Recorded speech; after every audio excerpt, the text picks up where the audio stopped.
বিসমিল্লাহির রহমানির রহিম। আসসালামু আলাইকুম সম্মানিত ভিউয়ার্স, কেমন আছেন সবাই? আশা করি সবাই অনেক ভালো আছেন। আপনাদের দোয়া এবং আল্লাহর অশেষ রহমতে আমিও অনেক ভালো আছি। তো ভিউয়ার্স,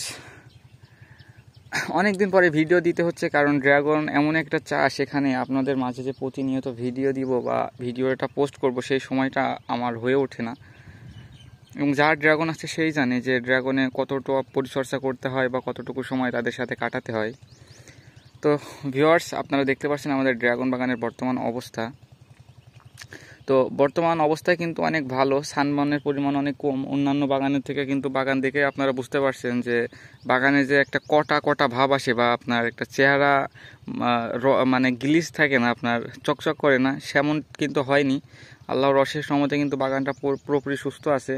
এবং আমরা বাগানে কি কি ছত্রাকনাশক স্প্রে করেছিলাম আপনারা কিন্তু ইতিমধ্যে জেনেছেন বা দেখেছেন।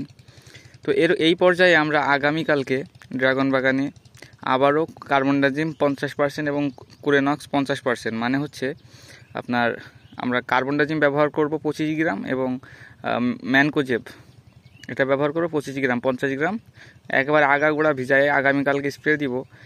আর সবথেকে বড় কথা হচ্ছে তীব্র তাপমাত্রা থেকে ড্রাগন বাগানকে রক্ষা করার জন্য আমরা যেগুলো করেছি, এরপরও আমাদের বাগানে কিন্তু যথেষ্ট সানবার্ন এবং পচন লেগেছে অন্যান্য বাগানের তুলনায়।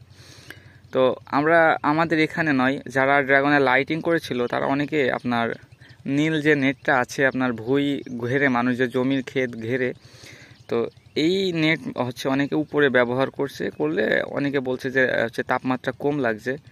তো এই বিষয়টা আমিও নিজে দিয়ে দেখতে চাই, এবং যদি আমার কাজ করে আমি অবশ্যই আপনাদেরকে বলবো যে আপনারা অর্থ বিনিয়োগ করে যেহেতু ড্রাগন করছেন, তো আরেকটু বিনিয়োগ করে উপরে নেট দিলে লাভ হবে কিনা এটা আমি আপনাদেরকে জানিয়ে দিব। তো আমরা 4 থেকে 5টা হচ্ছে রোতে আমরা দিব।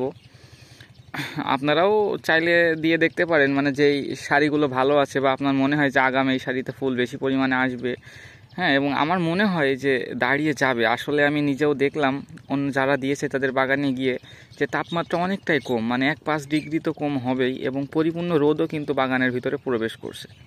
ঠিক আছে, আর নিয়মিত ছত্রাকনাশক স্প্রে করে যান।